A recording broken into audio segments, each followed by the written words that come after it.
Good morning. Good morning. Thank you very much for coming. Delighted to see so many of you here.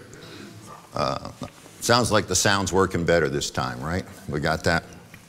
I appreciate the comments I received after my last talk, and I really appreciate feedback. So if you could, if you want to help me, in case I ever get asked to give this talk again, tell me what you liked, what you understood, what you didn't understand. That kind of specific feedback would really help me.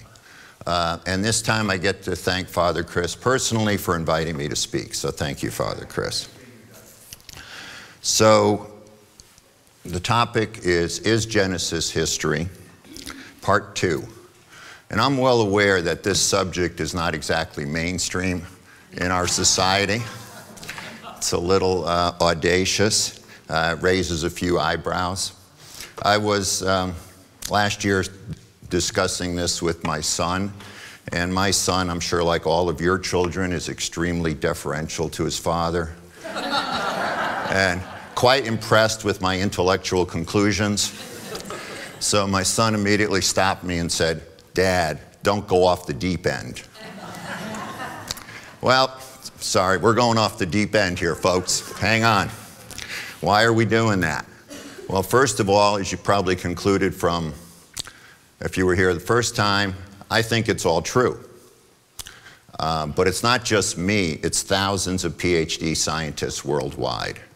And there's lots of evidence, and we're going to talk about that later. I'm the kind of guy who has to follow the evidence.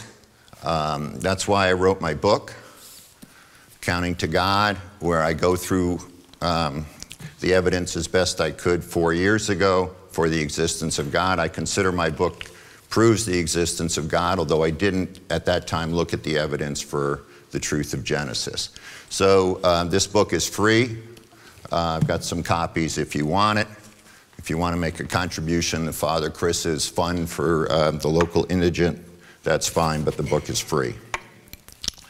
Another reason that we're going off the deep end here this morning is because I think it's fundamental to our faith. So how are you supposed to believe the back of this book, the back of the Bible? You know, the part of the book where Jesus says he's coming back to get you and me? Salvation, the Christian hope. How are you supposed to believe that part of the book if you think the front of the book is nonsense? Especially when that same Jesus quotes extensively from the book of Genesis and tells you several times every word in this Bible is true. So the wife of one of my nephews, I started explaining this, and she quickly cut me off and said, "Well, it doesn't affect my faith." And I admire that. I admire faith. But faith isn't supposed to be against the evidence. The evidence is there. So I submit to you, for me anyhow, that the intellectual acceptance of the Christian faith, for that, the book of Genesis is critical. So let's go to the next slide, please. What are we talking about here specifically? Well, let's have 3 points. You've heard that before, right? So we're talking about a young Earth, less than 10,000 years old. According to the Septuagint, the first compilation of the Old Testament, Adam and Eve were created 7,500 years ago. Adam and Eve, second Adam and Eve are the great, etc., grandparents of the entire human race, every person now living. And also, according to Genesis, there was a global flood about 5,300 years ago, the flood of Noah. So first I want to review what we did last time. And let's go to the slide, please. So in our last episode, the Rebel Alliance had just stolen the plans to the Death Star. No, just seeing if you're paying attention. So we looked at reasons why people think the Earth is old and the universe is old. And the first reason was everybody says so. And that doesn't work for me. I don't know about you. But everybody thinks, quote, everybody's, you know, the scientists in the university will tell you that the octopus evolved from a clam, which is absolute nonsense. I don't have time to get into that. I'd be happy to talk to you about it. The DNA coding for an octopus with its 3 hearts, 8 legs, and that can taste through its feet is so different from any other creature. Scientists have no explanation for it. The second reason we looked at why people will tell you the Earth is old, next slide please, is because they'll tell you science says so. So we looked at that question and we found that we need to distinguish between experimental science, what we can measure in the laboratory or out in the field, and interpretive science, how we apply science to figure out the best answer to a previous question. And for that, we looked at this example of the bathtub filling up at a certain rate, and we saw that if we try to answer what happened in the past, how long the water has been running in the bathtub, we have to make certain assumptions. And this relates to atomic dating. Okay, so when they tell you rocks are millions of years old, they're making assumptions, which we went into last time, that aren't necessarily true. They assume there's no God, and then they can get answers that contradict the book of Genesis. It's kind of circular reasoning. But when we also looked at atomic dating, we looked at dating by carbon-14. Maybe you've heard of carbon dating. And in carbon-14, the certain carbon atoms get zapped in the upper atmosphere. They create, and plants use this carbon. People eat the plants. People breathe in the carbon-14. But then when the organism dies, it stops getting more carbon-14, and the carbon-14 starts to decay, half-life of about less than 6,000 years. And what we find is that the carbon-14 becomes undetectable after about 100,000 years after the organism dies. Scientific fact. Carbon-14 is found in all fossils, coal, and diamonds. It's found at the lowest levels of rock in the Earth. There's no accepted secular explanation for this. They try and excuse it. So we found that atomic dating actually supports a young Earth and contradicts what you are normally told. The next thing we looked at was fossils. People say, well, the fossil record proves that the Earth is old. And I think that reflects in part a misunderstanding of how you get a fossil. Animals just don't die and become fossils. To get a fossil, you have to have the sudden coverage, the sudden burial to preserve an animal. So here's a fossil of 2 dinosaurs locked in a death fight to the death, and they were instantly covered. There are fossil burial grounds of dinosaurs and large sharks mixed together. The fossil record reflects the trauma of Noah's flood and the tsunamis that crushed over the Earth. It supports a young Earth, not an old Earth. Next, we looked at dinosaurs. Can we skip over dinosaurs? Okay, and the people say, well, the dinosaurs prove the Earth is old. Well, we found that there's dinosaurs in the Roman records, there's dinosaurs carved on temple walls, dinosaurs in the Bible. We also found that people are digging up the blood and flesh of dinosaurs. Here's the blood and flesh of a Tyrannosaurus rex. That supposedly this thing was buried 65 million years ago. Dinosaur fossil digs have the smell of death in them. You can actually smell it, and as I told you last time, I was at one place and I was able to touch a fossil and I could feel it was soft. Fossils and dinosaurs did not die off millions of years ago. We also looked at geology. Forgive me, I'm going through this fast. People think that the layers of the Grand Canyon, do I have these out of place? I'm sorry. Yeah, the Grand Canyon, thank you. were deposited over hundreds of millions of years. But if you look closely at the Grand Canyon or other slides, you look at how straight those lines are. They're perfectly straight. There's no evidence of millions of years of erosion on those lines. Okay? Absolutely none, and some of those layers cover most of the United States, by the way. They were laid down within months by Noah's flood. Again, the tsunamis, unimaginable waves, unimaginable volcanoes that created our present landscape. We also looked at thank you, an ice age was our last topic from last time. How do you get an ice age? There's no secular theory that'll explain how we got ice 2 miles deep over much of North America. If the whole Earth got cold, you wouldn't have that much snow and ice because you'd run out of evaporation.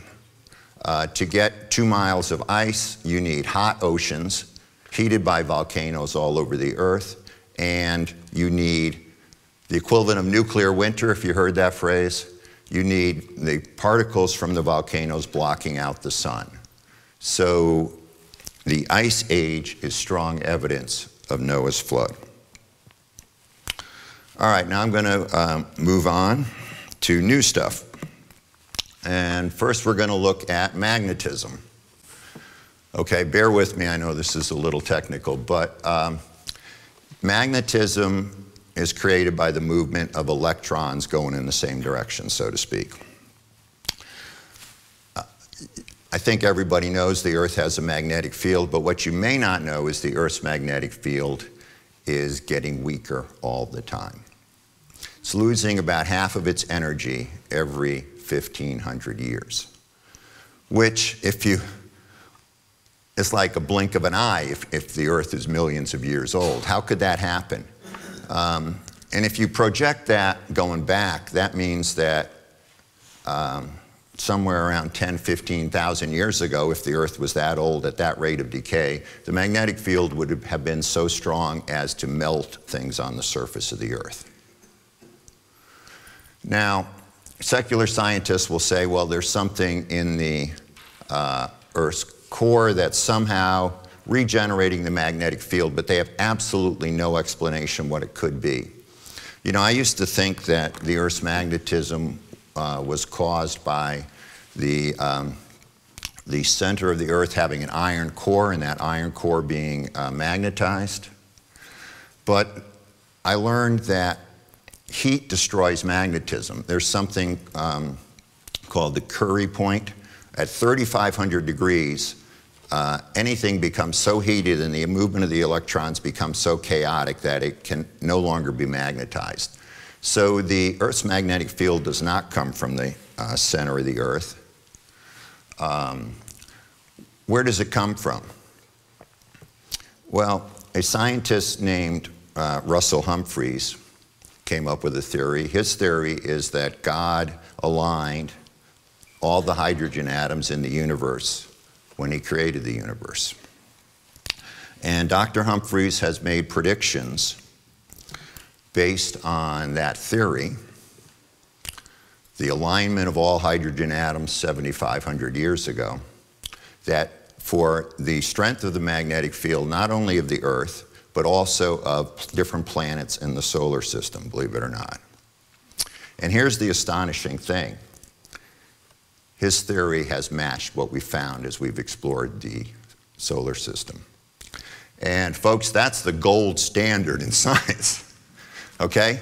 There's nothing better in science than having a theory that makes a prediction, and then you go out and you find that the prediction is true.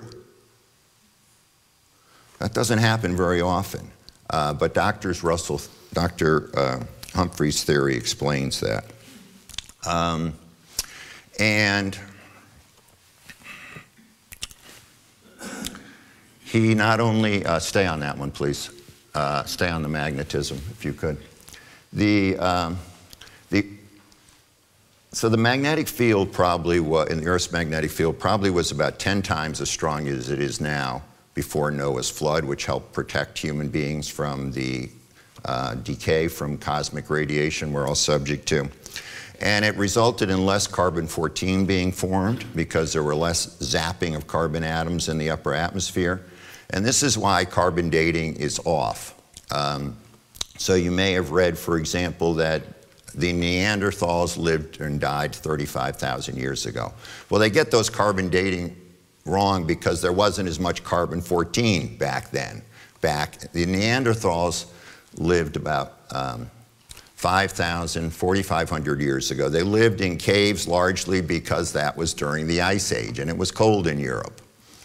And while we like to think that in our conceit that we have evolved somehow from Neanderthals, the truth is the Neanderthals had bigger brains than we do on average, and they had DNA sequences that we're missing. So the bad news, folks, we're devolved from Neanderthals. Sorry to break it to you.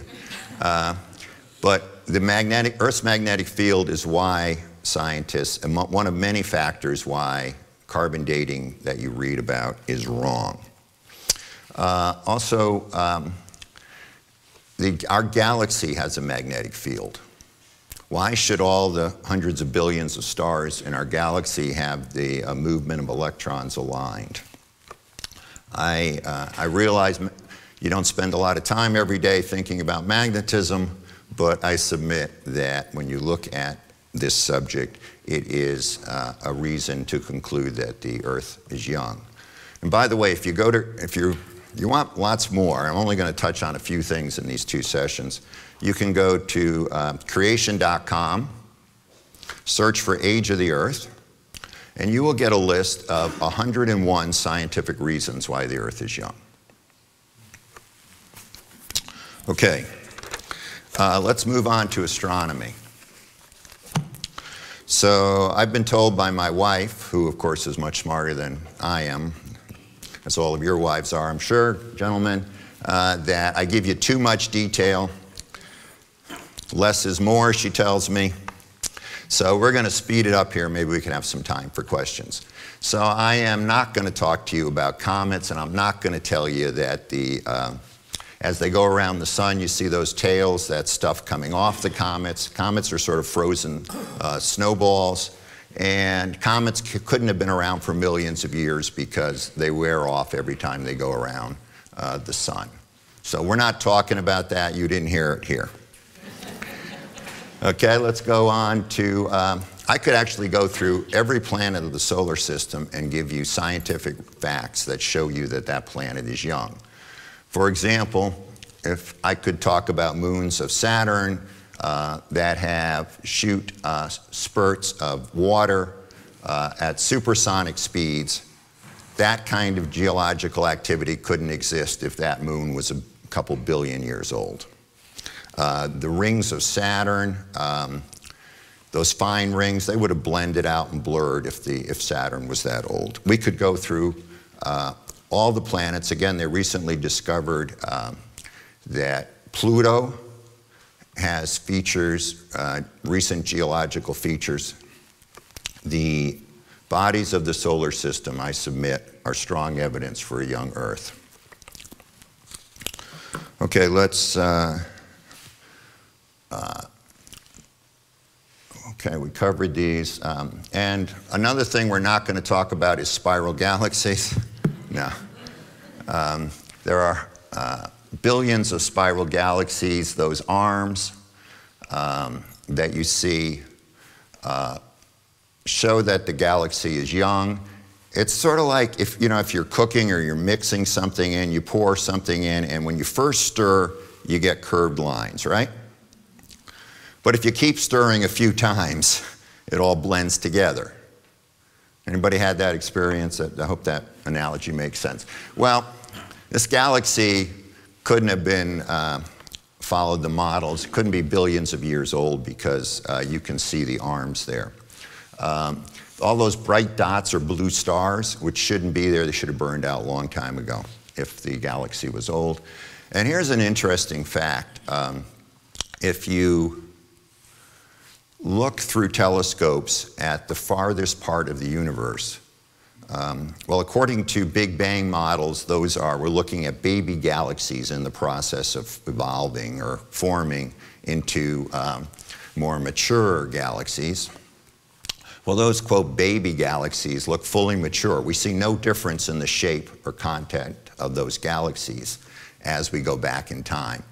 A fact proven in repeated scientific studies, and that totally contradicts all secular models of the creation of the universe.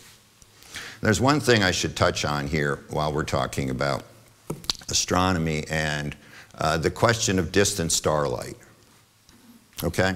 So how can we see here today on Earth stars and galaxies that everybody agrees are way out there, okay, that where the light should have taken millions or billions of years to reach us? And the answer is we don't exactly know. But we do know that time can run slower in some places than others. That time dilation is a real phenomenon. It comes from Einstein's theory. For example, here at the surface of the Earth, time is running slower than it is in those GPS satellites going around the Earth. And they actually have to correct for that, or your GPS wouldn't work. And if you have enough mass, you can slow time down to basically stop in one place and let it go out in the universe. So somehow, the Bible says God created the heavens and stretched them out. I think that appears several times in the Bible. The amount of mass that you need to basically stop time at the Earth is a lot of mass. It's about 25 times the amount of weight of all the stars in the universe. But interesting enough, secular scientists have concluded that there must be all that other mass out there for other reasons. They call it either dark matter or dark energy if you read any of this stuff. So everybody sort of agrees on the number, and it's a puzzlement. But it is possible. There are models that people are working on where I think when Adam opened his eyes, suddenly God made the heavens appear. All right. I want to talk to you, I think our next slide is exploding stars. Thank you. So has anybody heard of supernovas? It's a big star blows up, creates a light so bright that it outshines the entire rest of the galaxy for a few days. Supernovas are visible in the daytime if they're moderately close to our part of the galaxy. They happen in our galaxy on average about every 25 years. We can only see 1 in 5 because of dark clouds in our galaxy that block out a lot of the stars. So we should be able to see a supernova about every 125 years on average. And supernovas go through, so here's a cloud formed by the explosion of a large star. They go through 3 stages, and let's look at the next slide, please. So for the first 300 years, the first stage, if we saw one every 125 years or so, we should be able to see 2. Well, we actually see 5, but it's a small sample size, and it's a little different. Okay, for the next stage of supernovas, from 300 to 120,000 years, if the universe is old, we should expect to see over 2,300 of supernovas in that stage. If the universe is young, 7,000 years, we should expect to see 125 supernova remnants, clouds of gas. And the actual number observed is 200. In the third stage of supernova, the explosion of those stars when they're sort of fading out of view, the old universe theory predicts 5,000, the young universe theory predicts 0, and the observed number is 0.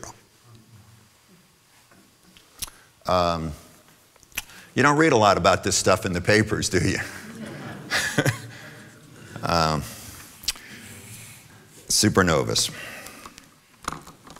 All right, let's go on now to Noah's flood. So we looked at young Earth, and one other point we're talking about is Noah's flood.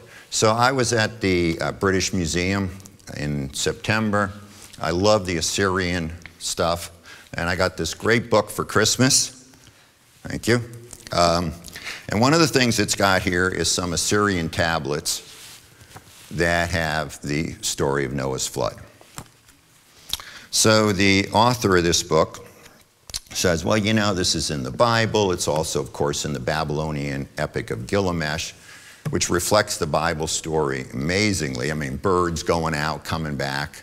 And so this author concludes that the final analysis is that the Hebrews copied it from the Babylonians, and that's where they got this story. And so I'm reading this and I'm thinking, what university gave this bozo a college degree? I mean, there are stories of the flood worldwide. There's over 300 stories. The issue isn't who copied, the issue is whether it's true or not. There's stories of the flood in China, Babylonia, Wales, Russia, India, the American Indians, Hawaii, Scandinavia, Sumatra, Peru, Polynesia, many other places all over the world. The Hawaiians have a memory of a man called Nua, N-U, apostrophe U, Nuu, which I'm told is probably a better pronunciation of the original Hebrew for Noah. That Nuu built a great canoe with animals and survived a global flood. If you look at these stories, they have amazing similarities of the details of the flood. A favored family told about the flood, get yourself together and build a big boat because of the wickedness of man. The global flood kills everything else. All over the world, missionaries recently came across a tribe in the backwoods of Amazon, the Amazon in Brazil, that had never been in contact with our civilization. They found they not only had memories of the flood, they had memories of the splitting of languages, the Tower of Babel. And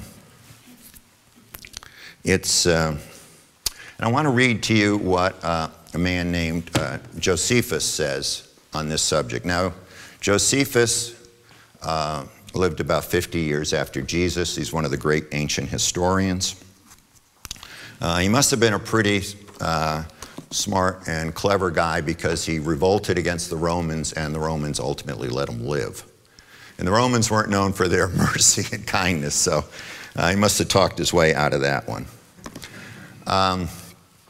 So in his old age, about AD 80, he writes in his book, Antiquities of the Jews, now all, I emphasize the word all, the writers of barbarian histories make mention of this flood and this ark, among whom is Berosus the Chaldean, for when he is describing the circumstances of the flood, he basically says people pyrotize the metal in the boat to make trinkets out of.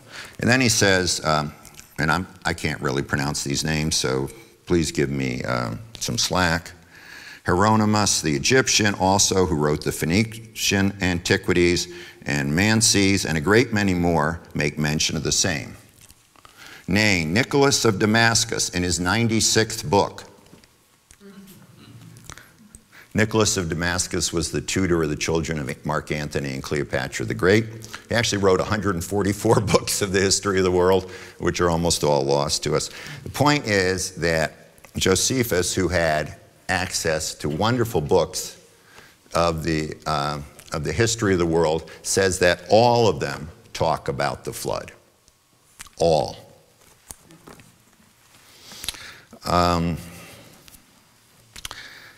Let's go on now to Adam and Eve, and hopefully you'll think I've saved the best for last here. Let's start with how could people live 1,000 years? We'll get to this slide in a minute, but let's stay on this subject of 1,000 years. Okay, so, and this was one of the stumbling blocks that I had when I read Genesis. and was a teenager. Well, that's nonsense. People can't live 1,000 years. So Genesis isn't true, therefore Christianity isn't true. That was my conclusion as a teenager. Well, we're back now to Josephus, and he says, "Let no one, upon comparing the lives of the ancients with our lives, and with the few years which we now live, think that what we have said of them is false, or make the shortness of our lives at present an argument that neither did they attain so long a duration of life. For those ancients were beloved of God." Skipping a little. Now he says, "Now I have witnesses to what I have said. All," emphasizing the word all again, "all those who have written antiquities, both among the Greeks and barbarian." And then he goes on and on and on, and gives the name of about 12 prominent ancient historians, all of which say that the ancients lived 1,000 years.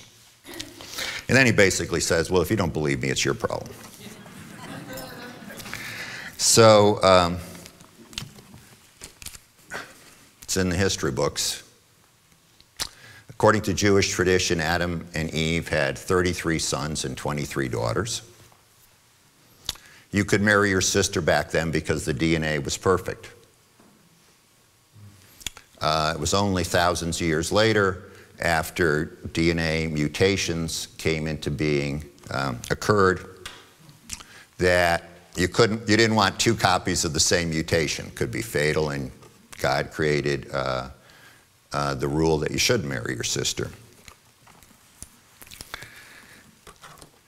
The key point about evolution and the change, particularly now, of people over time, is that the arrow of evolution is down, not up. Okay? Nothing gets better because of mistakes in our DNA code. We have about, every generation we get about 100 mutations on average of the code in our DNA. Now we have like 3 billion letters, so, and God created a pretty good code, so we're still alive. But it adds up. So the arrow of evolution, and this is John Sanford, a great geneticist at Professor at Cornell for 25 years, has written a book about the decline of fitness. So here's a predicted decline of human fitness. It's believed that we are getting less fit, more genetic diseases, more allergies, et cetera, by about 1% per generation. And by the way, we're probably 150 or so generations from Adam and Eve. According to, as I said last time, the 3rd chapter of Luke, Jesus is the 77th generation if Adam is the first. And so I estimate over 2,000 years, maybe another 70 or so generations. So 150 generations out. So here is a scientific chart showing declining fitness, which can be applied to the fitness of human beings. Now let's go to the next slide. Here's a chart of the lifespans of people following Noah's flood. So the Bible gives how long people lived. Isn't it interesting that somehow the Bible built an exponential decay curve into these numbers? You know, if you want to see a mutant, look in the mirror. We're all mutants many times over. Many times over. And one of the problems that people who think the earth is old have is they can't figure out why we haven't died many times over. Because if there have been thousands of generations, we should have too many mutations. Okay? Let me just mention 2 other points, I guess, here is this idea of a flood 5,300 years ago.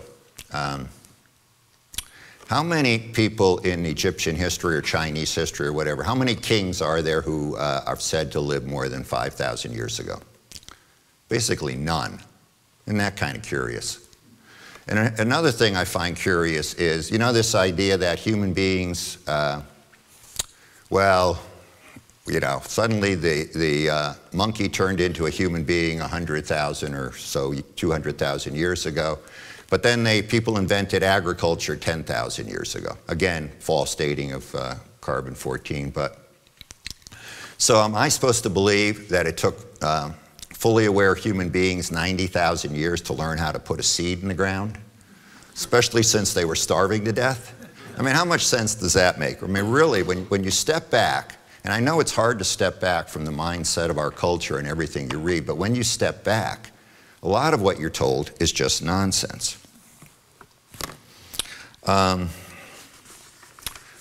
What else we got here? We have the next slide. I want to talk about, thank you. Okay, here's a big word, mitochondrial DNA. So not only do we have our regular DNA, but we also have extra DNA in what's called our mitochondria. And these are energy factories, okay? So we have special factories in our cells that produce the energy we need. They have only about 16,000 letters of DNA in these energy factories. So DNA, again, is like the instruction book for how to build something, only much, much more complicated. We saw last time it has multiple levels of information, couldn't have arisen by chance. And by the way, nobody has any, secular people have no explanation at all how DNA came about in the first place or how life got started. But now, on this mitochondrial DNA, people find that the mutation rate in it is about 20 times faster than normal DNA. So, you know, you've heard that, well, these human beings developed 100,000 to 200,000 years ago. Divide that number by 20, which they don't do, and you get 5 to 10,000 years. Sounds like the Bible. So people have looked at this and they've said, well, if the human beings are 50,000 years, we've been around that long, the minimum number of differences we should have in our mitochondrial DNA is 170. And if we've been around for 6,000 years, well, maybe 20 to 79 or so. Actual number, 38 to 40. And let's go to the next slide, please. This, to me, is the most amazing slide in all my slides. I love this slide. People have gone around the whole world, collected mitochondrial DNA. You can see, this really shows how nerdy I am that I love this slide. And they've collected this DNA from our energy factories, which if I didn't mention before, let me say, we only get this DNA from our mothers again. And they've charted it, okay? So you can see, hopefully, apologize if it's small, that for all the people on Earth can relate their maternal DNA, their mitochondrial DNA, back to one of three individuals. The three daughter-in-laws of Noah's three sons. All human beings are descended, and this chart shows it.